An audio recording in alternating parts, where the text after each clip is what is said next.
Okay, so let us start with the first chapter, that is ABCD of auditing. You can see that we have a chapter roadmap at the start, जिसमें सारी topics जो इस chapter में हमने cover करनी है, वो सारी listed down है.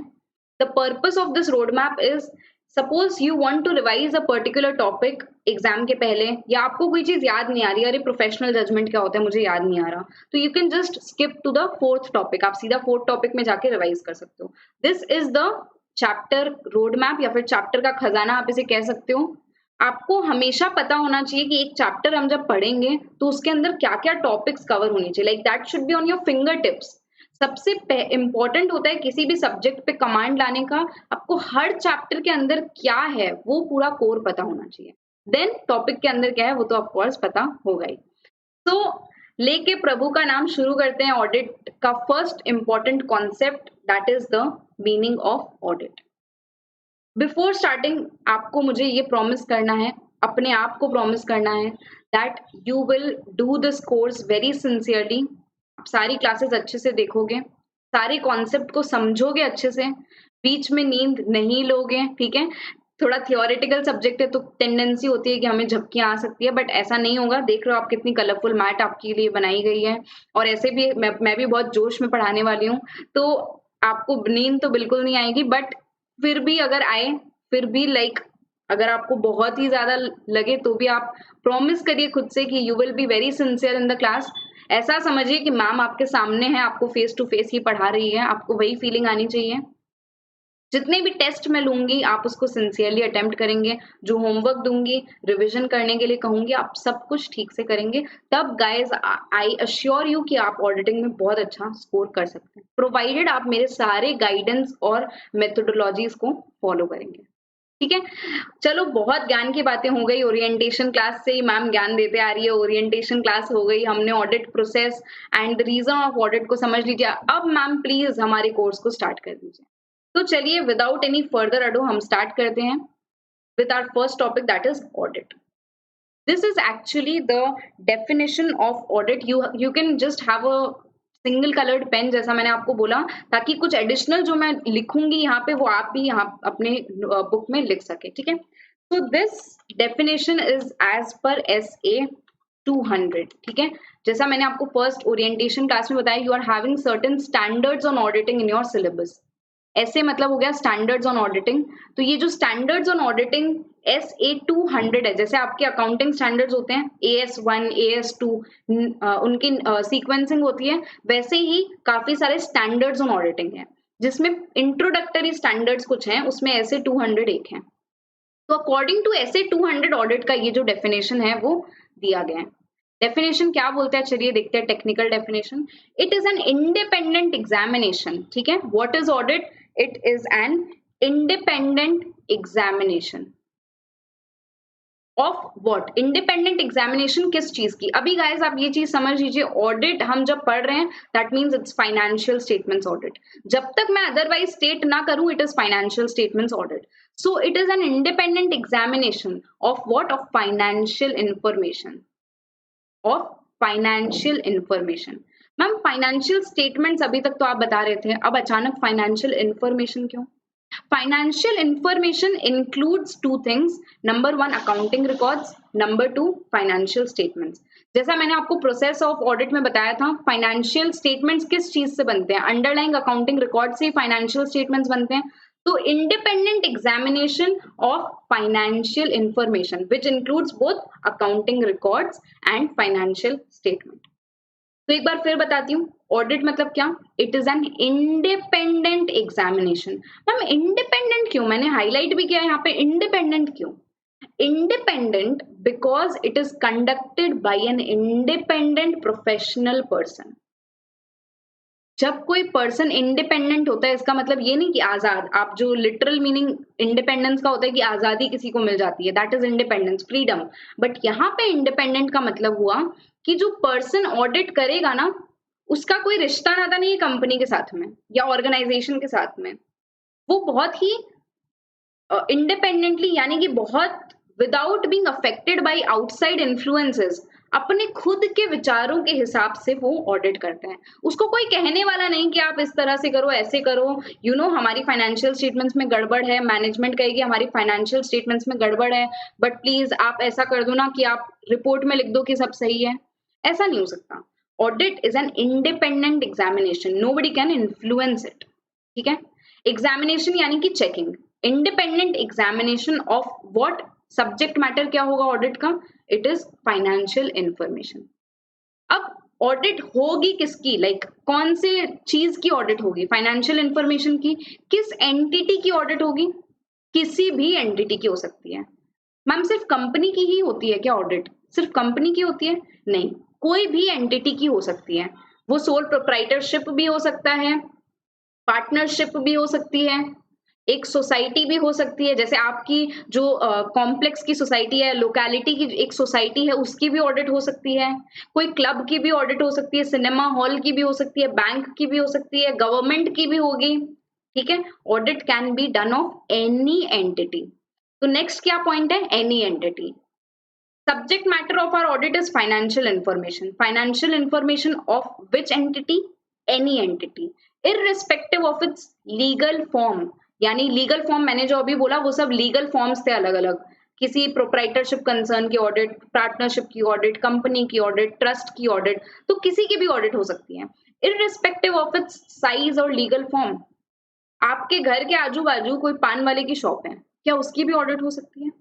नहीं मैम, वो तो काफी छोटा है, उसकी क्या ऑडिट होगी, वो तो कोई बड़ी कंपनी नहीं है, बड़ी बिल्डिंग में भी नहीं है, उसकी तो दुकान, छोटी सी दुकान है ऐसे ही, उसकी भी ऑडिट हो सकती है। पान वाले को मन हुआ मैं ऑडिट कराऊं तो कराएं, वॉलंटरी ऑडिट बोलते हैं उसको। ठीक है, तो किसी भी साइज की एंटिटी हो, कोई भी लीगल फॉर्म हो, irrespective of whether it is profit oriented और नॉट। ऐसा जरूरी नहीं है कि कोई प्रॉफिट ओरिएंटेड एंटिटी है उसकी ही ऑडिट होगी।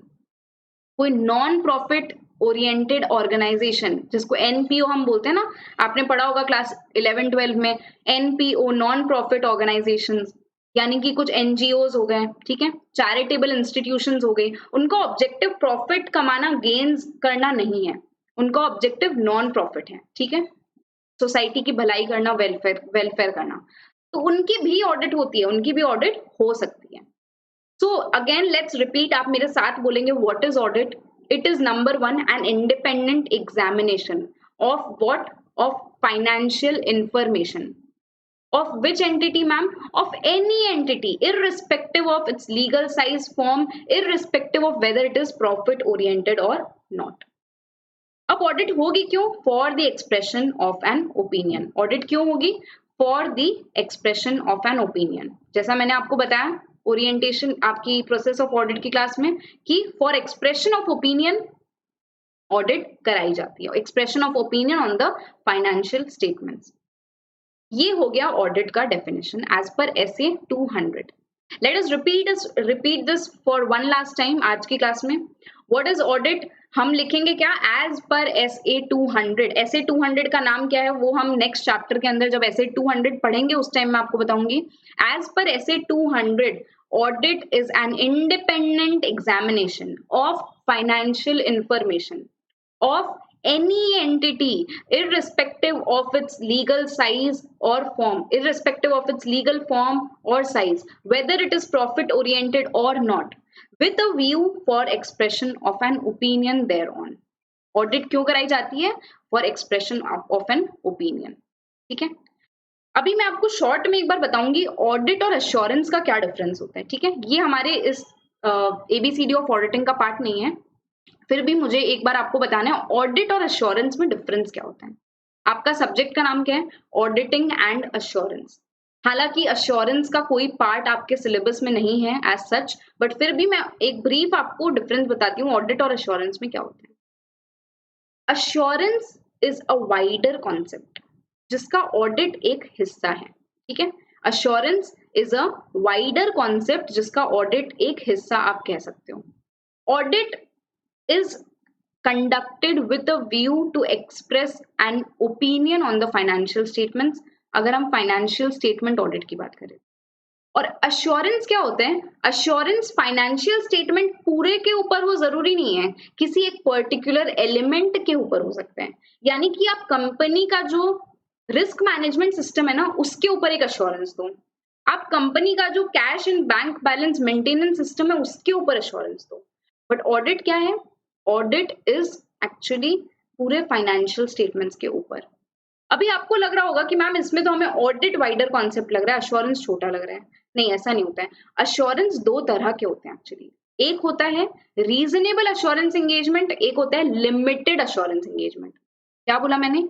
एक होता है रीजनेबल अश्योरेंस एंगेजमेंट, एक होता है limited assurance engagement. Reasonable assurance मतलब ये होता है कि मोटा मोटी हमने सब चेकिंग कर ली और हमें लग रहा है कि सब सही है। Limited assurance on the other hand एक नेगेटिव अश्योरेंस होता है। यानी यहाँ पे हम क्या कहते हैं कि हमने जो चेकिंग की उससे हमें कुछ ऐसा नहीं मिला जिससे हम ये कह सके कि कुछ गड़बड़ है financial statements. See the difference between the two statements. Here we are saying कि हमने जितना चेकिंग किया उससे हमें एक रीजनेबली हम ये कह सकते हैं रीजनेबली कि nothing is wrong here. It is showing a true and fair view. It is free from material misstatements. But on the other hand assurance में हम क्या कह रहे हैं कि हमने जो चेकिंग की उसमें हमें कुछ ऐसा नहीं मिला जिससे हम ये कंक्लूड कर सकें कि it is not showing a true and fair view. You see the difference, you notice the difference between the two statements. So assurance में दो टाइप की होती है, एक रीजनेबल अश्योरेंस एंगेजमेंट, एक limited assurance engagement. We'll just write this, आप एक बार इसको नोट कर लेंगे अपनी बुक के अंदर ही।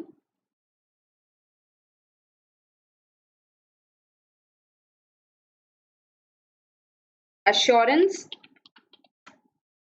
is of two types. Number one हो गया आपका reasonable assurance engagements and number two हो गया लिमिटेड assurance engagements। ठीक है, रीजनेबल assurance engagements जो होते हैं, please write it down once. assurance is of two types। आप इसी के ऊपर यहाँ जहाँ मैंने लिखा है वहीं exactly नोट कर लेंगे। assurance is of two types, one is reasonable assurance engagements and the second one is limited assurance engagements।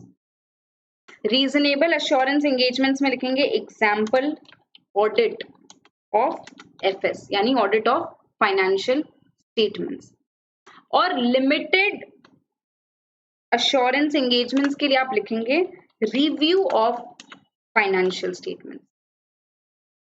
Audit में ना ज्यादा प्रोसीजर्स परफॉर्म किए जाते हैं, more audit procedures are performed, it is more detailed you can say, and a positive language of opinion is used here. And in limited assurance engagement or negative assurance engagement you can say a negative language of opinion is used।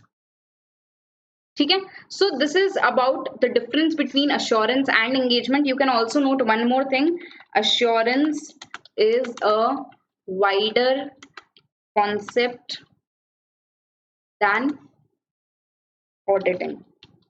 ठीक है, I'm giving you 2 minutes, you can just note this down।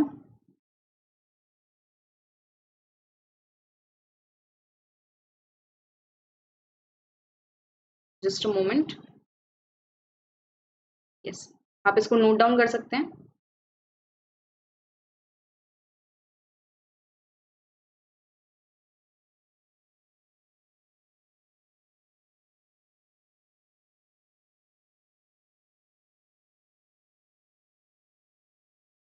और assurance is of two types, reasonable assurance engagements and limited assurance engagements। Limited में भी दो तरह के हो सकते हैं, पॉजिटिव नेगेटिव, तो अभी उसके अंदर डिटेल में नहीं जाएंगे, बेसिक अभी आपको यही समझ के चलना है।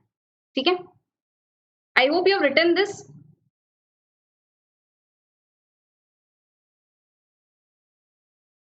एक मिनट और दे रही हूँ, जिन्होंने नहीं लिखा है आप प्लीज लिख लें इसको।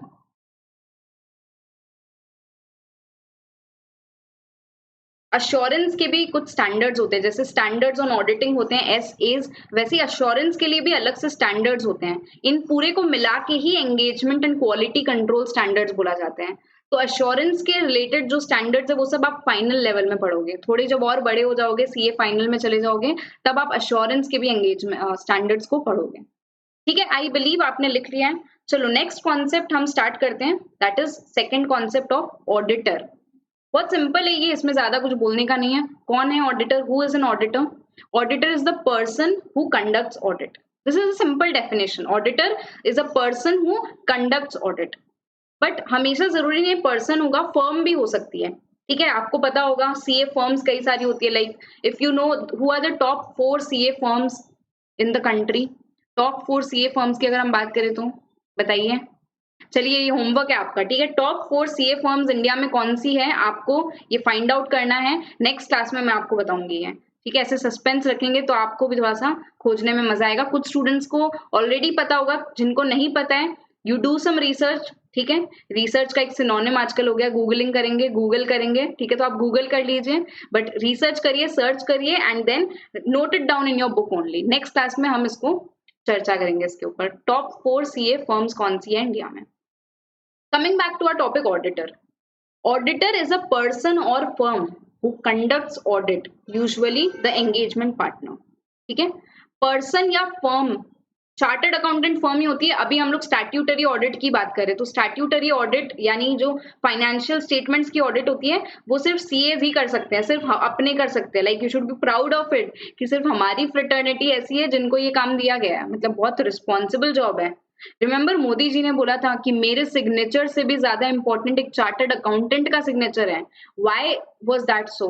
बिकॉज हम एक रिपोर्ट इशू करते हैं, एक ओपिनियन देते हैं अपनी कंपनीज के फाइनेंशियल स्टेटमेंट्स पे, जिस पे रिलाई करके कितने सारे लोग कितनी investment decisions and other financial decisions लेते होंगे। So our signature is very very important when it comes to audit point of view. Otherwise भी सर्टिफिकेशन कई तरह की होती है ऑडिटर्स की, so chartered accountants की Radha.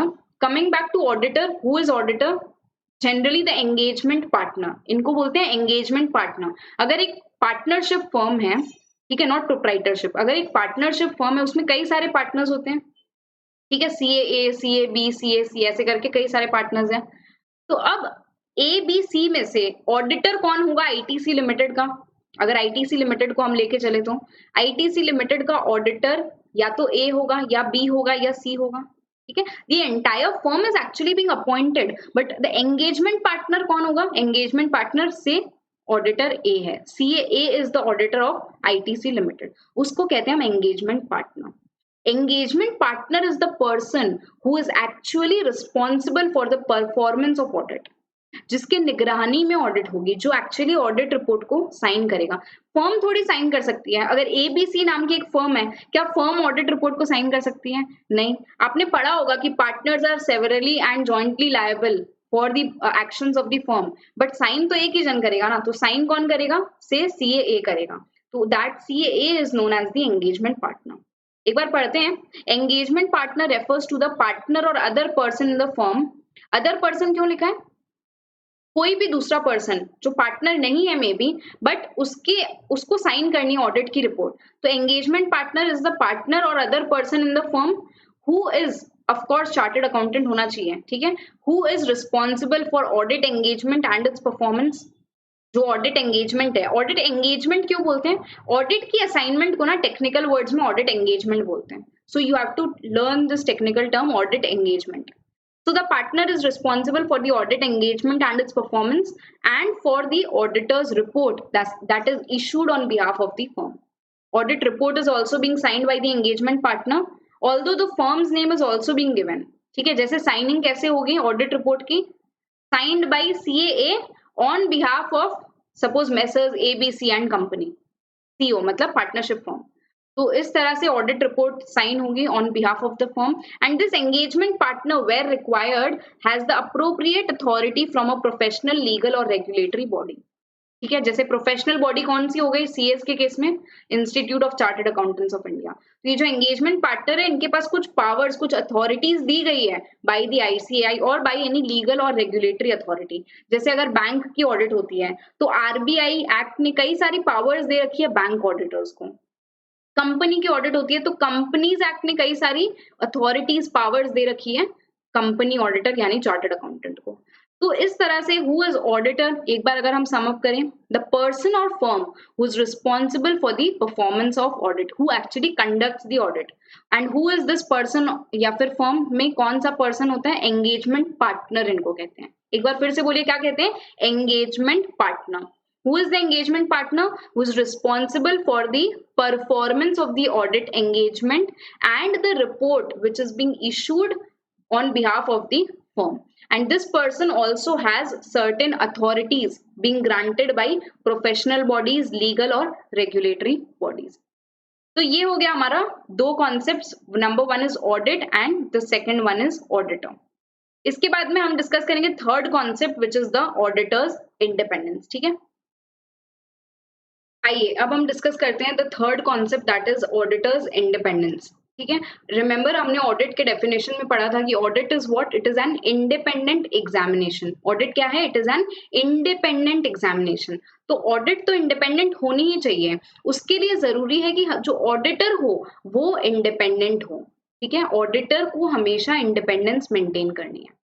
Now what do I mean when I से ऑडिटर शुड बी इंडिपेंडेंट? तो एक बार मैं इंग्लिश में बोलूंगी फिर मैं आपको हिंदी में समझाऊंगी। ठीक है, what is auditor's independence? Independence means a situation where a person is not subordinate to the wishes और commands of any appointing authority, where your opinion, the auditor's opinion, is not subordinate to the wishes or commands of the appointing authority. यानी कि auditor को किसने appoint किया? एक बार flashback में जाइए, हमने जो वाई ऑडिट पढ़ा था, ऑडिटर को किसने अपॉइंट किया था? शेयर होल्डर्स ने अपॉइंट किया था। रिमेंबर, स्टेक होल्डर्स कई सारे थे आईटीसी लिमिटेड के, बट ऑडिटर को किसने अपॉइंट किया था? शेयर होल्डर्स ने अपॉइंट किया था, राइट? तो अब उन शेयर होल्डर्स के कमांड पे, उन शेयर होल्डर्स की विशेस के अकॉर्डिंग ऑडिटर ऑडिट नहीं परफॉर्म करेगा। ऑडिटर इंडिपेंडेंटली अपनी ओपिनियन, अपने हिसाब से ऑडिट को परफॉर्म करेगा। तो जो अपॉइंटिंग अथॉरिटी होती है, देखिए यहाँ पे स्टैट्यूटरी ऑडिट के केस में अपॉइंटिंग अथॉरिटी जो है वो शेयर होल्डर्स हैं। अलग अलग टाइप की ऑडिट्स में अपॉइंटिंग अथॉरिटीज अलग अलग होती है। जैसे इंटरनल ऑडिट के केस में appointing authority board of directors होती है, यानी कि management of the company. Management he auditor को अपॉइंट करते हैं। तो अब अगर ऑडिटर मैनेजमेंट के कहने के हिसाब से अगर ऑडिट परफॉर्म करें तो क्या ऑडिटर इंडिपेंडेंट होगा? वो तो किसी के कोई रास्ता दिखा रहा है और ऑडिटर रास्ता देख के चल रहे हैं। बोर्ड ऑफ डायरेक्टर्स कहेंगे हमारे यहाँ पे फाइनेंशियल स्टेटमेंट्स में मिस स्टेटमेंट्स है, बट तुम छुपा लो, तुम कहो कि सब कुछ सही है, और ऑडिटर कहेगा हाँ चलो मैं यही कहता हूँ कि सब कुछ सही है। तो what is the auditor doing? He और she is acting upon the wishes of the appointing authority. That means auditor is not independent in this case.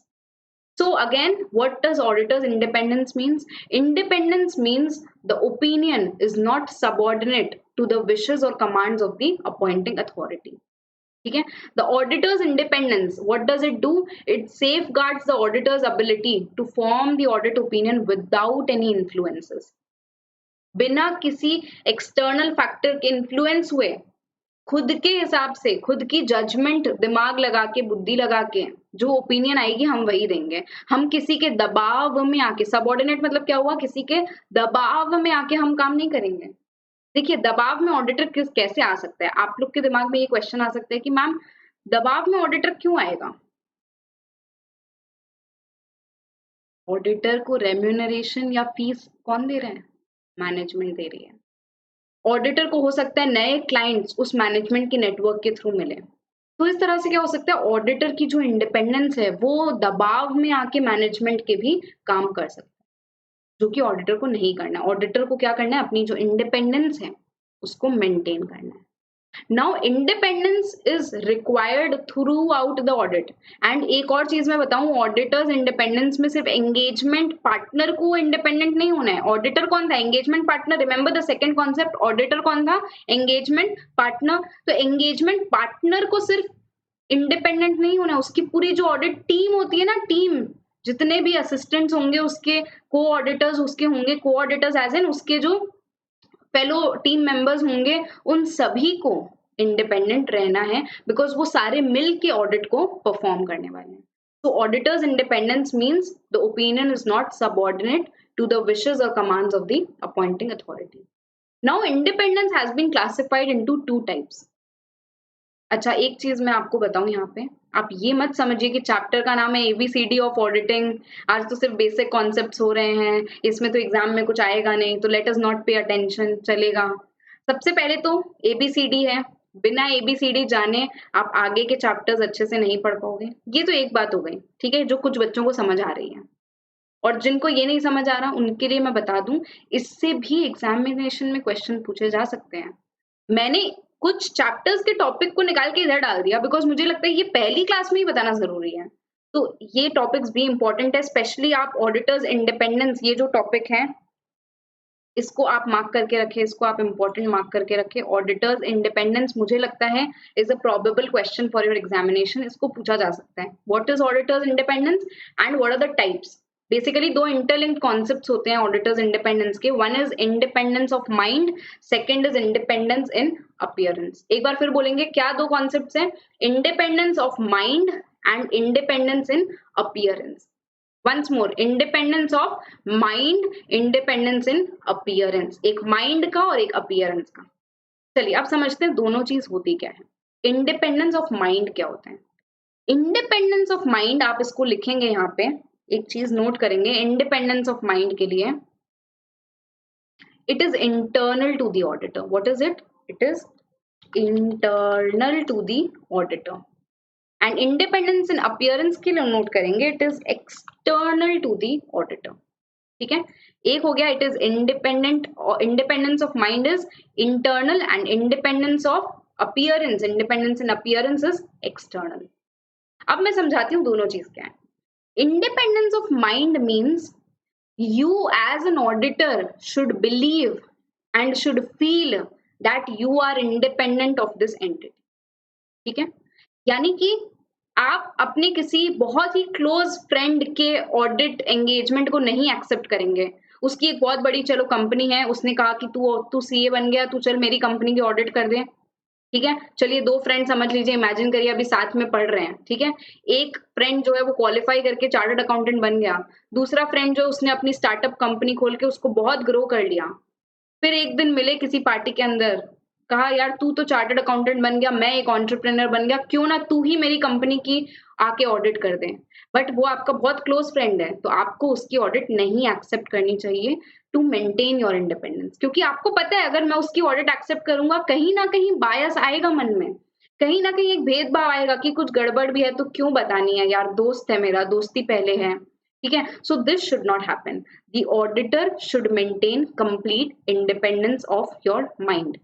That means it is a state of mind. It is what? It is a state of mind to allow the provision of any opinion without being affected by any kind of influence. आपका जो state of mind है ना, state of mind वो ऐसा होना चाहिए कि आप किसी के influence में आके कोई भी opinion ना दें। This is your internal thing. आपको दिमाग में, मन में ये चीज होनी चाहिए that I am independent. इसके लिए कई सारे सेफ गार्ड्स हैं जो कि हम नेक्स्ट चैप्टर में पढ़ेंगे। कई सारे सेफ गार्ड्स होते हैं कैसे ऑडिटर अपनी इंडिपेंडेंस को मेंटेन करें, बट ये बहुत ज्यादा इंपॉर्टेंट है कि ऑडिटर अपना जो इंडिपेंडेंस ऑफ माइंड है एंड इंडिपेंडेंस इन अपीयरेंस दोनों को मेंटेन करें। तो इंडिपेंडेंस ऑफ माइंड एक बार मेरे साथ बोलिए क्या है? It is a state of mind, it is the state of mind of the auditor which allows the provision of opinion without being affected by any influence. अब independence in appearance क्या होते हैं? ये एक्सटर्नल है, मतलब आप इस तरीके से काम करिए, इस तरीके से एंगेजमेंट्स एक्सेप्ट करिए, इस तरीके से आप जो है अपनी ऑडिट को परफॉर्म करिए कि किसी भी थर्ड पार्टी को, किसी भी बाहर वाली, देखिए क्यों लिखा हमने एक्सटर्नल, कि किसी भी बाहर वाली पार्टी को जिसको नॉलेज है कि ऑडिट क्या होती है, कैसे परफॉर्म होती है, एक reasonable party with some reasonable amount of knowledge and experience, उनको ऐसा ना लगे कि आपने अपनी जो ऑब्जेक्टिविटी है, देखिए ऑब्जेक्टिविटी एक वर्ड है यहाँ पे, ऑब्जेक्टिविटी का क्या मतलब होता है? ऑब्जेक्टिविटी मतलब होता है बायसनेस। ठीक है, अनबायस्ड होके काम करना, ऑब्जेक्टिविटी मतलब होता है अनबायस्ड। तो आपने अपनी ऑब्जेक्टिविटी को कॉम्प्रोमाइज किया, ऐसा किसी और पार्टी को नहीं लगना चाहिए। This is independence in appearance. ठीक है, The auditor should avoid such facts and circumstances which would lead a third party having reasonable experience and knowledge to believe that the auditor's objectivity has been compromised. ठीक है, ये आप एक बार read करें यहाँ से. Independence in appearance क्या है? Avoidance of facts and circumstances. The auditor should avoid such facts and circumstances. कैसे? Which may lead any third party having reasonable knowledge and experience to believe that the auditor's objectivity had been compromised. Objectivity के लिए आप लिख लेंगे. Objectivity का मतलब मैंने क्या बोला? Objectivity का मतलब हो गया unbiased. Objectivity मतलब हो गया unbiased. तो किसी को ऐसा नहीं लगना चाहिए कि आपने अपनी ऑब्जेक्टिविटी को कॉम्प्रोमाइज करके ऑडिट परफॉर्म किया है. You should be independent.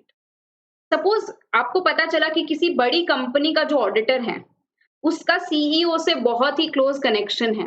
आपको क्या पता चला? किसी एक बड़ी कंपनी का ऑडिटर है जिसका सीईओ के साथ बहुत ही क्लोज कनेक्शन है. तो क्या आप उस ऑडिटर की इशूड ऑडिट रिपोर्ट पे फुल्ली रिलाई कर पाएंगे?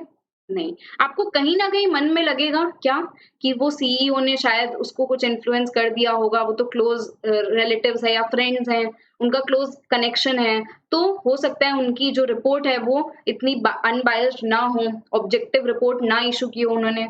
उनका जो इंडिपेंडेंस इन अपीयरेंस है ना वो उन्होंने नहीं मेंटेन किया, क्योंकि किसी थर्ड पार्टी को, जिस आप जैसे लोग जो चार्टर्ड अकाउंटेंट होंगे फ्यूचर में, आपको ऐसा लग रहा है कि इनकी जो ऑब्जेक्टिविटी है वो कॉम्प्रोमाइज. तो ऑडिटर का जो इंडिपेंडेंस है ना, it should not just appear in fact, it should not just exist in fact कि मैं तो इंडिपेंडेंट हूँ यार, मुझे तो लग रहा है कि मैं इंडिपेंडेंटली काम कर रही हूँ या कर रहा हूँ. It should also exist in appearance कि थर्ड पार्टी कोई ऐसी ना आके कल को हमें कह दे कि आपने अपनी इंडिपेंडेंस को कॉम्प्रोमाइज करके जो है काम किया. ठीक है. So this is all about auditor's independence. एक बार हम रिवाइज करेंगे. ऑडिटर्स इंडिपेंडेंस क्या हुआ? Independence means the audit opinion, auditor's opinion is not subordinate to the wishes और commands of the appointing authority. ठीक है. It safeguards the auditor's ability to issue the audit report without being affected by influences. दो type की जो concepts हैं independence से linked, वो क्या क्या है? Independence of mind and independence in appearance. Independence of mind क्या होता है? It is a state of mind of the auditor which allows the auditor's provision of the audit opinion without being affected by influences. It is internal to the auditor. ठीक है. Independence in appearance क्या हो गया? Independence in appearance is avoidance of facts and circumstances which could lead a third party having reasonable amount of knowledge and experience to conclude that the auditor's objectivity has been compromised. It is external to the auditor. तो auditor को दोनों ही independence maintain करनी है. It should not just exist in fact but it should also exist in the appearance. एक line आप यहाँ पे add करेंगे, एक लाइन यहाँ पे आप ऐड करेंगे. ऑडिटर्स इंडिपेंडेंस के आप नीचे लिख सकते हैं, मैं यहाँ लिख रही हूँ. Auditors independence should not just be exist, should not just exist in fact but should also exist in appearance. मतलब आपको दिमाग में लग रहा है कि मैं इंडिपेंडेंट हूँ, बट आप काम ऐसा कर रहे हैं, आप एंगेजमेंट ऐसी एक्सेप्ट कर रहे हैं जिससे थर्ड पार्टी अगर कोई देखे तो उसको लगेगा क्या कि इनकी ऑब्जेक्टिविटी शायद कॉम्प्रोमाइज हुई है. ऐसा किसी को नहीं लगना चाहिए. इंडिपेंडेंस ऑडिटर की मेंटेन हो, इसके लिए चार्टर्ड अकाउंटेंट्स एक्ट में कोड ऑफ एथिक्स एक बनाया गया है. ठीक है. कोड ऑफ एथिक्स, किस तरह के एंगेजमेंट्स आप एक्सेप्ट कर सकते हैं, फीस के बहुत सारे रूल्स रेगुलेशंस होते हैं. ठीक है. ऑडिटर्स रेम्यूनरेशन की, क्योंकि देखो पैसा बोलता है. ठीक है. पैसा किसी को भी कुछ भी करवा सकते हैं, राइट. तो ये फीस के ऊपर कई सारे रूल्स रेगुलेशंस हैं. कंपनीज एक्ट 2013 के जो कुछ सेक्शंस हम पढ़ेंगे ऑडिट के अंदर, कंपनी ऑडिट में, उसमें कई सारे ऐसे रूल्स हैं, कई सारी ऐसी लॉ बनाई गई है जिससे क्या होगा, इनडायरेक्टली ऑडिटर का जो इंडिपेंडेंस है वो मेंटेन हो जाएगा. ठीक है. तो auditor's independence should be always maintained. Next concept is professional judgement. ये जो क्वेश्चन है ना, ये एक एग्जाम में आया हुआ है प्रोफेशनल जजमेंट का. तो हम कॉन्सेप्ट्स पढ़ेंगे, उसके बाद में हम लास्ट में एग्जाम क्वेश्चंस को भी देखेंगे। प्रोफेशनल जजमेंट मतलब क्या हुआ? दो वर्ड्स हैं यहाँ पे इन्वॉल्व, एक है प्रोफेशनल, एक है जजमेंट। प्रोफेशनल मतलब क्या हुआ? Professional means some decision which has been taken logically। ये प्रोफेशनल मतलब क्या होता है? Application of logic and knowledge and experience, application of knowledge, experience and your skill, ठीक है। तो प्रोफेशनल हो गया लॉजिक, एक्सपीरियंस, नॉलेज। जजमेंट मतलब क्या होता है? जजमेंट मतलब होता है कोई डिसीजन देना, ठीक है। अब प्रोफेशनल जजमेंट मतलब क्या होता है? जब डिसीजन जो ली वो बेस्ड ऑन सर्टेन लॉजिक है, which is based on certain information, reliable information, which is based upon knowledge, ऐसी जो डिसीजन है उसको कहते हैं प्रोफेशनल जजमेंट। विच मीन्स, अगर शॉर्ट में मैं बोलूं, आप लिख सकते हैं यहाँ पे, आप लिख सकते हैं यहाँ पे professional judgement is equal to informed decisions. Informed decision making, ऐसे नहीं हेस्ट में मुझे लगा था ऐसा होगा इसलिए मैंने ये कह दिया, this is not professional judgement. Professional judgement means I have applied logic, I have applied my knowledge and experience and this decision that I am taking is an informed decision, ठीक है। प्रोफेशनल जजमेंट का जो technical definition है, this is also given in your SA 200, ठीक है। This is also as per SA 200, ये भी ऐसे 200 का ही पार्ट है, मैंने यहाँ पे इंक्लूड किया क्योंकि ये बेसिक कॉन्सेप्ट है जो आपको पता होना चाहिए। So as per SA 200, what is professional judgment?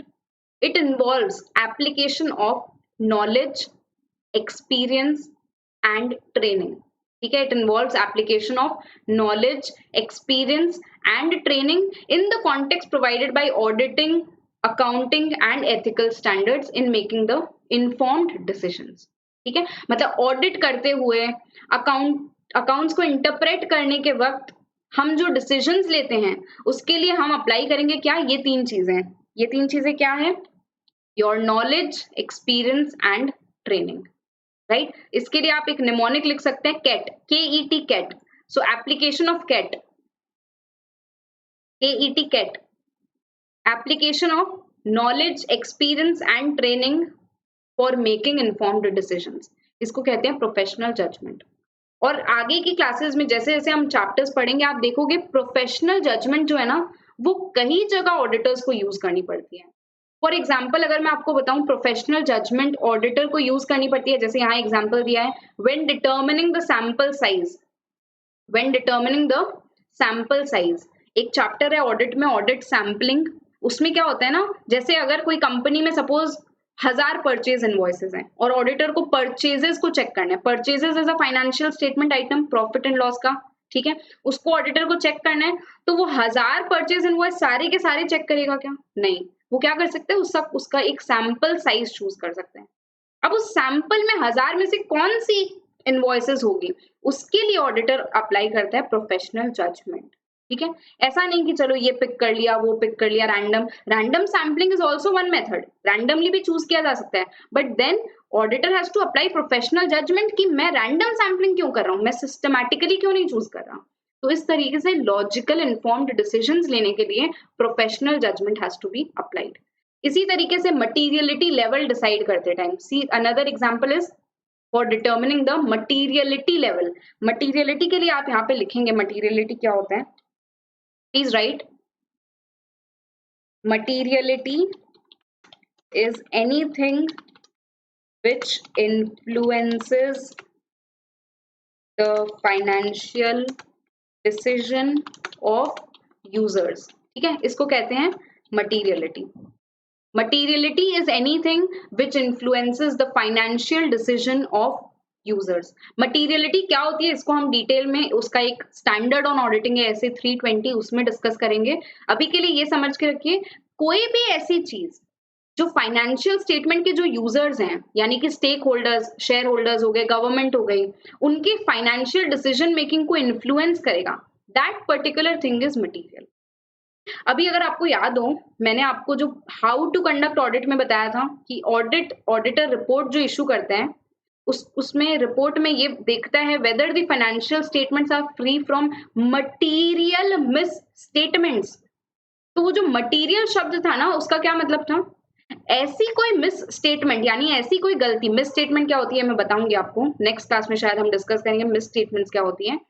ऐसी कोई गलती, अभी आप मान के चलो, ऐसी कोई गलती जो सिग्निफिकेंट इनफ है। Materiality is anything which is significant enough to influence the economic decision of the users. It is significant enough to influence the economic decision of users. Suppose एक कंपनी है जिसका टर्नओवर कुछ 10,000 लाख करोड़ रुपए में चल रहा है, ठीक है, उसमें कोई 1,000 रुपए की मिस स्टेटमेंट थी, क्या वो मटीरियल होगी? क्या उससे किसी यूजर का फाइनेंशियल डिसीजन इंपैक्ट होगा? नहीं।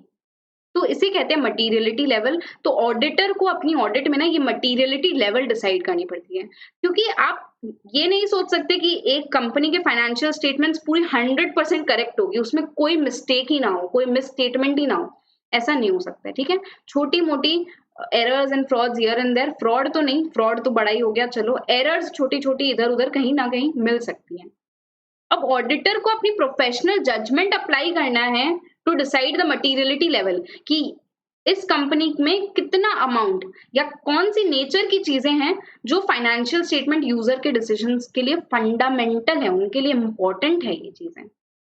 उन्होंने डिसाइड किया अपने प्रोफेशनल जजमेंट से मटीरियलिटी लेवल। नाउ जब मिस स्टेटमेंट्स आइडेंटिफाई हुई, तब वो कंपेयर करेंगे क्या ये मटीरियलिटी लेवल के अकॉर्डिंग है, क्या ये जो मिस स्टेटमेंट्स हमने आइडेंटिफाई करी, जो गलतियां हमें मिली फाइनेंशियल स्टेटमेंट्स में, क्या वो फाइनेंशियल स्टेटमेंट यूजर्स के लिए इंपॉर्टेंट है, मटीरियल है? अगर नहीं है तो हम अपनी रिपोर्ट में ये नहीं बताएंगे, because it is not material ना। 1,000 रुपए की गलती, 500 रुपए की गलती आप रिपोर्ट में लिखोगे? नहीं ना, ऐसा नहीं होता है। तो this is the application of professional judgement. Again आपको किस तरह के ऑडिट प्रोसीजर्स परफॉर्म करने हैं, the nature, extent and timing of audit procedures. Nature मतलब किस तरह के ऑडिट प्रोसीजर, एक्सटेंट मतलब कितने परफॉर्म करोगे, ठीक है, टाइमिंग किस वक्त, लाइक ईयर एंड पे परफॉर्म करोगे या फिर बीच में परफॉर्म करोगे, इंटरिम में परफॉर्म करोगे, ठीक है, ये हो गया टाइमिंग। तो नेचर, टाइमिंग, एक्सटेंट डिसाइड कैसे करेंगे? प्रोफेशनल जजमेंट अप्लाई करके, कब कौन से ऑडिट प्रोसीजर्स हमें अप्लाई करने हैं। तो इस तरह से प्रोफेशनल जजमेंट के कई सारे एप्लीकेशन हैं। आइए इसका क्वेश्चन हम देखते हैं, नीचे आइए क्वेश्चन आंसर्स में, इसके ऊपर एक क्वेश्चन एग्जामिनेशन में पूछा गया था। Come to the question answers. We have a first question on professional judgment, which was asked in November 2018 examination. Professional judgment is essential to the proper conduct of audit. Discuss. तो professional judgment is essential, of course, for the proper conduct of audit. आपको लिखना होगा कि professional judgment involves the application of knowledge, training, knowledge, experience, and training in the context of auditing, accounting, and ethical standards to make informed decision. देखो informed decisions है ना, for making informed decisions, and it is necessary in particular regarding what decisions about materiality, about audit risk. अब ये audit risk क्या होता है ना, ये हम future एक chapter में पढ़ेंगे। आज की क्लास में audit risk मैं नहीं बता सकती आपको। अभी आप ये समझ के चलो materiality important, materiality को determine करने के लिए प्रोफेशनल जजमेंट इंपॉर्टेंट है। ऑडिट रिस्क एक तरह की कोई रिस्क है, उसको असेस करने के लिए कि कितनी ऑडिट रिस्क है, उसको असेस करने के लिए वो एक डिसीजन हो गई ना, एक आपको पता लगाना है कितनी ऑडिट रिस्क है, उसके लिए प्रोफेशनल जजमेंट इंपॉर्टेंट है।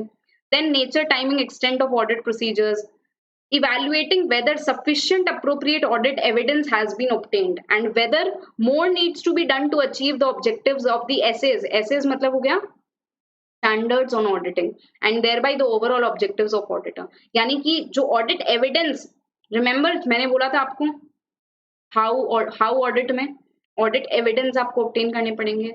तो क्या वो audit evidence sufficient है, क्या वो audit evidence appropriate है, अप्रोप्रिएट, सफिशिएंट, गाइस मैं सब आपको बताऊंगी, एक क्लास में सब कुछ नहीं बताया जा सकता है ना, मैं आपको सब फ्यूचर चैप्टर्स में बताऊंगी। अभी के लिए आप ये मान के चलो जो ऑडिट एविडेंस मिला वो पर्याप्त है या नहीं है, it is sufficient and appropriate to issue an opinion और नॉट, या हमें और काम करना है टू ऑब्टेन मोर एविडेंसेस। इसको डिटरमिन करने के लिए प्रोफेशनल जजमेंट लगेगी, ठीक है, क्योंकि सब्जेक्टिव मैटर हो गया ना, एक आपको डिसाइड करना है कि क्या वो सफिशिएंट है, अप्रोप्रिएट है कि नहीं है। Then evaluation of management judgments in applying the entities applicable financial reporting framework. Applicable financial reporting framework क्या होता है? एक बार यहाँ पे लिख लेंगे, एप्लीकेबल फाइनेंशियल रिपोर्टिंग फ्रेमवर्क क्या होते हैं? It is framework for preparation of financial statements. If we talk about companies, तो कंपनीज की फाइनेंशियल स्टेटमेंट किस हिसाब से बनती है? As per companies act and schedule 3 of companies act. तो शेड्यूल 3 और जो अकाउंटिंग स्टैंडर्ड्स हैं वो हो गए फाइनेंशियल रिपोर्टिंग फ्रेमवर्क, ठीक है। अब उसमें कई जगह ऐसी होती है, आप पढ़ोगे एएस में, कई सारे एएस ऐसे होते हैं जहाँ पे मैनेजमेंट के एस्टिमेट्स इन्वॉल्व होते हैं कि कोई लायबिलिटी, कंटिंजेंट लायबिलिटी है कि नहीं है, प्रोविजन है कि नहीं है, वो एएस 29 ने बताया, ठीक है। अब मैनेजमेंट उसको किस तरह से क्लासिफाई कर रही है, उसमें मैनेजमेंट ने अपनी जजमेंट अप्लाई की। Provision for bad and doubtful debts for example, ठीक है, किसी कंपनी में 10%, किसी कंपनी में 5%, ऐसा क्यों?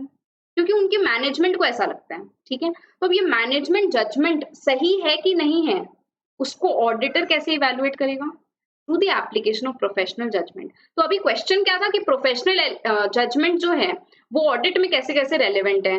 तो for determining materiality and audit risk, for determining the nature, extent and timing of the audit procedures, ये जज करने के लिए whether sufficient appropriate audit evidence has been obtained और not, whether sufficient and appropriate audit evidence has been obtained or not, then the evaluation of management judgment in the preparation of financial statement as per applicable financial reporting framework, and the drawing of conclusions based on the audit evidence। जो audit evidence obtain किया उसको aggregate में मिला के एक conclusion आएगा, final audit conclusion, right. तो वो फाइनल ऑडिट कंक्लूजन को डिराइव करना, इसमें भी आपको प्रोफेशनल जजमेंट का जो है एप्लीकेशन चाहिए। So this is about professional judgment. Next आज एक और कॉन्सेप्ट हम डिस्कस करेंगे which is true and fair view, ठीक है। ट्रू एंड फेयर व्यू मैंने आपको बोला था, प्रॉमिस किया था ना कि आज की क्लास में बताऊंगी ट्रू एंड फेयर व्यू क्या होता है। So auditor has to issue an audit report जिसमें वो बताएगा whether financial statements, financial statements में क्या क्या आते हैं? 5 एलिमेंट्स, एक बार मेरे साथ बोलेंगे 5 एलिमेंट्स फाइनेंशियल स्टेटमेंट्स के क्या क्या हैं? Balance sheet, statement of PL, notes to accounts, cash flow statement and statement of equity if applicable, right. तो ऑडिटर को ओपिनियन देनी है whether financial statements are showing, are presenting a true and fair view और not, ठीक है। अब true and fair का मतलब क्या होता है? ट्रू एंड फेयर किसके कॉन्टेक्स्ट में? True and fair in the context of state of affairs as shown in the balance sheet. Balance sheet में एज ऑन डेट क्या बैलेंसेस है वो शो किए जाते हैं। तो state of affairs of the entity as on the balance sheet date and the results of the entity, ठीक है, results of the entity as per the statement of profit and loss. तो ये आपका हो गया ट्रू एंड फेयर व्यू किस चीज के ऊपर? फाइनेंशियल स्टेटमेंट के ये 2 मेन आइटम्स के ऊपर। अब सारे जो नोट्स टू अकाउंट्स है वो इन्हीं 2 से एसोसिएटेड है। कैश फ्लो स्टेटमेंट के ऊपर एज सच कोई ट्रू एंड फेयर व्यू नहीं देनी, आपको इन 2 चीजों के ऊपर मेन कंसर्न करना है, ठीक है। ट्रू और फेयर का मतलब क्या होता है? True denotes accuracy, true denotes accuracy, कि कोई जो अमाउंट 10,000 था उसको 10,000 ही फाइनेंशियल स्टेटमेंट्स में शो किया या नहीं किया, that is truthness, showing the amounts and disclosures as it is without any manipulation, that is truthness। और fairness क्या होती है? fairness मतलब कि फाइनेंशियल स्टेटमेंट्स को सही दिखाने के लिए, मतलब कि उनको फेयर दिखाने के लिए कि यूजर उसको ठीक से समझ सके, अकाउंटिंग पॉलिसीज प्रॉपर्ली अप्लाई हो सके, इसलिए हमने क्या किया, थोड़ा सा जो है अकाउंटिंग पॉलिसी को डेविएट करके इस तरह से अप्लाई किया, ठीक है। अकाउंटिंग स्टैंडर्ड में ऐसा लिखा था, बट अगर इस तरह से हम फाइनेंशियल स्टेटमेंट बनाते तो शायद हमारी फाइनेंशियल स्टेटमेंट एक फेयर पिक्चर नहीं दिखाती। We have to deviate from the requirement of the accounting standard. For example अगर मैं लूं, AS2 में लिखा है कि the inventories should be valued at lower of cost और नेट रियलाइजेबल वैल्यू, ठीक है, it should be recorded at the lower of cost और नेट रियलाइजेबल वैल्यू। अब किसी कंपनी में ऐसा है कि अगर वो लोअर ऑफ कॉस्ट और NRV पे दिखाएं अपनी इन्वेंट्रीज को, तो उनकी जो इन्वेंट्रीज है उसकी एक फेयर पिक्चर नहीं आएगी, यानी कि मार्केट में जैसी उनकी इन्वेंट्रीज की वैल्यू होनी चाहिए उतनी उनकी इन्वेंट्रीज की वैल्यू नहीं शो हो रही है, उनको थोड़ा सा रीवैल्यूएशन का रिक्वायरमेंट है। तो क्या होगा? तो उस तरह से उनकी जो फाइनेंशियल स्टेटमेंट्स है वो फेयर पिक्चर नहीं शो कर पाएगी। तो फेयरनेस मतलब ये होता है कि आप थोड़ा सा डेविएट करके जो सब्सटेंस है उसके ऊपर फोकस करें rather than the form. Substance over form आपने पढ़ा है ना, तो सब्सटेंस के ऊपर फोकस किया जाए ना कि on the form. This is fairness. तो ये मैंने बताया आपको ट्रू एंड फेयर व्यू क्या होता है। True and fair view is also matter of auditor's professional judgment. Financial statement true and fair view show कर रही है कि नहीं कर रही है, इसके लिए भी तो इन्फॉर्म्ड डिसीजन मेकिंग हो गई ना। उसके लिए भी आपको समझना पड़ेगा कि ट्रू एंड फेयर व्यू है कि नहीं है। उसकी कोई डेफिनेशन नहीं है सच ट्रू एंड फेयर व्यू का, हालांकि कुछ पैरामीटर्स होते हैं बट कोई स्ट्रिक्ट एक डेफिनेशन नहीं है। ऐसा ऐसा ऐसा 1 2 3 4 हुआ तो true and fair view, otherwise not. ये होता तब तो लाइफ बहुत सिंपल हो जाती। बट ऑडिटर आप हैं, you are expected to apply professional judgment and your knowledge to assess whether the FS are showing true and fair view और नॉट। अब इसमें 7 to 8 इंपॉर्टेंट पॉइंट्स हैं, जो मैंने बोला ना, कुछ जनरल बातें हैं जो ट्रू एंड फेयर व्यू को डिनोट करती हैं। नंबर 1 क्या है, देखो, financial statements should comply with the accounting standards और द इंड एएस। जो भी अकाउंटिंग स्टैंडर्ड्स एप्लीकेबल है एंटिटी के ऊपर, जो भी इंड एएस, आपको पता होगा इंड एएस भी लिस्टेड एंटिटीज के ऊपर और काफी सारी बड़ी बड़ी एंटरप्राइजेस के ऊपर, अभी डिस्कस नहीं करेंगे एप्लीकेबिलिटी इंड एएस की, बट इंड एएस जिसके ऊपर एप्लीकेबल है, अकाउंटिंग स्टैंडर्ड्स जिनके ऊपर एप्लीकेबल है, उनको वो कंप्लाई कर रही है या नहीं कर रही है entity in the financial statement. This is point number 1। एक होता है ना, किसी चीज को कैसे असेस करेंगे, कैसे मेजर करें ट्रू एंड फेयर व्यू को। तो आप चेक करो कि अकाउंटिंग स्टैंडर्ड सारे कंप्लाई हो रहे हैं कि नहीं हो रहे हैं। आप चेक करो कि असेट्स जो भी है कंपनी में, उसकी वैल्यूएशन प्रॉपर हुई है, ना ही अंडर वैल्यूड है ना ही ओवर वैल्यूड है। सारी असेट्स जो कंपनी की है वो बैलेंस शीट के अंदर शो की गई है। कोई भी मटीरियल असेट, अगेन मटीरियल मतलब क्या, जो फाइनेंशियल स्टेटमेंट यूजर्स के जो डिसीजंस है उनको इम्पैक्ट करें। तो कोई भी ऐसी असेट को आपने बैलेंस शीट से ओमिट नहीं किया। कोई भी जो लायबिलिटी है उसको भी बैलेंस शीट से ओमिट नहीं किया। सारे असेट लायबिलिटीज को प्रॉपर्ली वैल्यू किया। All the accounting policies have been consistently applied. Accounting policies आपको पता है ना कि कंपनीज चेंज नहीं कर सकती है, अगर चेंज किया तो रीजन ऑफ चेंज बताना पड़ता है। तो accounting policies have been properly selected and consistently applied. कोई भी एक्सेप्शन अगर अकर हुआ एंटरप्राइज में, ऑर्गेनाइजेशन में कोई भी एक्सेप्शन अगर अकर हुआ, जैसे फायर लग गई जिससे बहुत बड़ा नुकसान हो गया, या कोई मर्जर हो गया, आपने अकाउंट्स में इंटरनल रिकंस्ट्रक्शन पढ़ा होगा या नहीं पढ़ा तो पढ़ेंगे आगे, किसी दो कंपनी का मर्जर अमेलगमेशन हो गया जिससे कंपनी के फाइनेंशियल स्टेटमेंट्स इंपैक्ट होंगे, तो वो एक्सेप्शंस को सेपरेटली आपने डिस्क्लोज किया फाइनेंशियल स्टेटमेंट्स में। अगर ये सारी चीजें फुलफिल्ड है, check check check check check, तो मतलब company's financial statements are showing a true and fair view. अगर नहीं है तो मतलब कुछ गड़बड़ है। ठीक है, if answer to any of these questions is no, जरूरी नहीं ये लिस्ट ऑफ एग्जॉस्टिव क्वेश्चंस नहीं है, मतलब सिर्फ यही है वो ऐसा नहीं है, ये इलस्ट्रेटिव लिस्ट है, ऐसा होना चाहिए। इसके अलावा ऑडिटर को अपनी प्रोफेशनल जजमेंट अप्लाई करनी। देखो पहले ही लाइन में लिखा है, true and fair view is a matter of auditor's professional judgment. However, the following constitutes a true and fair view. Point number 1 is financial statements comply with AS and Ind AS. Point number 2, assets are neither undervalued nor overvalued. No material asset is omitted. अच्छा, एक point और है कि charge if any on the assets is disclosed. आपने अगर law में अभी तक चार्जेस नाम का चैप्टर नहीं पढ़ा है तो मैं आपको बता देती हूँ। चार्ज मतलब क्या होते हैं, कंपनी कई सारी अपनी ऐसी असेट्स होती हैं, से फॉर एग्जांपल बिल्डिंग है, लैंड हो गया, उसके व्हीकल्स हो गए, उनको क्या करती है, प्लेज कर देती है या मॉर्गेज कर देती है, हाइपोथिकेट कर देती है, यानी किसी को गिरवी रख दिया। आप आम भाषा में समझ के रखो, गिरवी रखा है किसी असेट को। तो वो जो ओनरशिप है वो क्या कंप्लीटली फ्री है या रेस्ट्रिक्टेड है? ओनरशिप जो है असेट की, आज मैंने अपना बिल्डिंग को अगर मैंने किसी को मॉर्गेज कर दिया, ठीक है, तो अगर मैंने उस पर्टिकुलर कॉन्ट्रैक्ट को फुलफिल नहीं किया तो what that person can do, that person can sell out the building. मतलब मैं क्या कंप्लीट ओनर हूं अभी असेट की? Yes, I am the legal owner right now, but legal owner मैं हूं पर उस पे मेरा कंप्लीट राइट नहीं है, वो कहीं ना कहीं रेस्ट्रिक्टेड यूज है। तो अगर चार्जेस ऐसा कोई क्रिएटेड है कोई भी असेट के ऊपर, तो वो कंपनी को डिस्क्लोज करना है। ठीक है, आप कंपनी की बैलेंस शीट में अगर देखोगे कोई भी कंपनी की जिसके असेट्स हाइपोथिकेटेड हैं, तो असेट के ब्रैकेट में लिखा हुआ रहता है कि this is hypothecated with this person, this bank और पर्सन और company and what is the reason, किस लिए हाइपोथिकेट किया गया, वो ब्रैकेट में लिखा रहता है असेट्स के, ठीक है। Then next point, material liabilities have not been omitted, proper disclosure of all matters have been made, all the accounting policies have been properly followed, and all exceptional items have been separately disclosed. If all these have been fulfilled, तब हम कहेंगे कि true and fair view company की जो financial statements है वो show कर रही है, ठीक है। अभी हम इतना ही पढ़ेंगे, एक बार अपने क्विकली रिवाइज करेंगे, वील जस्ट गो थ्रू कि हमने आज की क्लास में कौन कौन से कॉन्सेप्ट्स पढ़े, ठीक है। I will not go through again with why audit and how audit, ठीक है। हम लोग कॉन्सेप्ट्स एबीसीडी में क्या क्या पढ़े। Number 1 is audit. What is audit? It is an independent examination of financial information of any entity, whether profit oriented or not, irrespective of its legal size or form, when such an audit is done with a view to express an opinion. Next concept, auditor. Who is auditor? Auditor is a person or firm who conducts the audit, generally the engagement partner.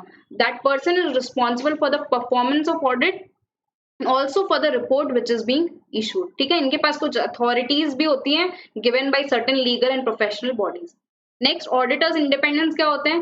When the auditor's opinion is not subordinate to the wishes or commands of the appointing authority, ठीक है। It safeguards the auditor's ability to issue a report without being affected by influences.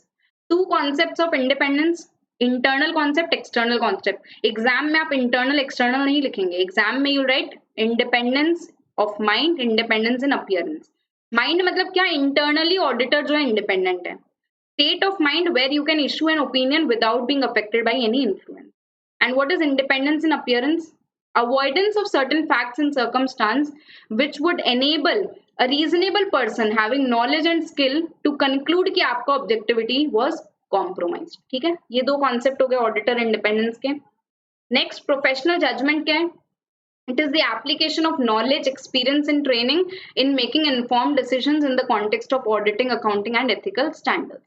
कहाँ कहाँ use करते हैं? While determining materiality, sample size, then while determining the audit risk, the nature and timing and extent of audit procedures जब determine करना होता है, evaluating the management judgments, audit conclusion पे जब arrive करना होता है, whether sufficient appropriate audit evidence has been obtained or not, ये decide करने के लिए भी professional judgment apply किया जाता है।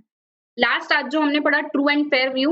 True and fair view auditor को किसकी ट्रूथनेस एंड फेयरनेस पे ओपिनियन देनी होती है? Of the state of affairs of balance sheet and the results of entity as disclosed by the statement of PL, ठीक है। ट्रू एंड फेयर व्यू के कुछ डेफिनेशन है, लीगल कोई डेफिनेशन नहीं है, but the following denotes a true and fair view. When the compliance of accounting standards in Ind AS has been made, no material asset liability has been omitted. Assets have been properly valued, neither undervalued nor overvalued. Charges, if any, have been properly disclosed in the financial statements. Accounting policies have been consistently applied. All the disclosures which were required by the accounting standards and Schedule 3, company की बात कर रहे हैं, तो वो सारे disclosures made हैं। Any exceptional items if there are, वो भी separately disclosed है, ठीक है। ट्रू एंड फेयर व्यू के ऊपर भी एक क्वेश्चन आया है एग्जाम में, जो कि आपका होमवर्क है, you just can go through the question. उसमें यही पूछा गया है कि ट्रू एंड फेयर व्यू किस चीज से डिनोट होती है। You can just check it out. What constitutes a true and fair view is the matter of professional judgment of the auditor, but in order to ensure true and fair view auditor has to review certain points. तो 5 point बताइए, तो जो अभी हमने discuss किया वही 5 point है। तो जैसे जैसे गाइस क्वेश्चंस भी हमारे होते जा रहे हैं ना, you can just mark a tick mark over here कि ये क्वेश्चन भी हमने कवर कर लिया, तो 1 और 2 हमारा हो चुका है। नेक्स्ट क्लास में हम इसके आगे के कॉन्सेप्ट्स पढ़ेंगे। एबीसीडी ऑफ ऑडिटिंग हम नेक्स्ट क्लास में फिनिश करेंगे और इसके क्वेश्चन भी जो रिमेनिंग है दूसरे कॉन्सेप्ट से रिलेटेड वो भी डिस्कस करेंगे। Okay, thank you so much everyone, have a great day. And next class से पहले एक बार रिमाइंड कर दूं आपको, ये पूरा जो आज हमने डिस्कस किया इसको रिवाइज करके आना। Okay, thank you everyone, bye bye.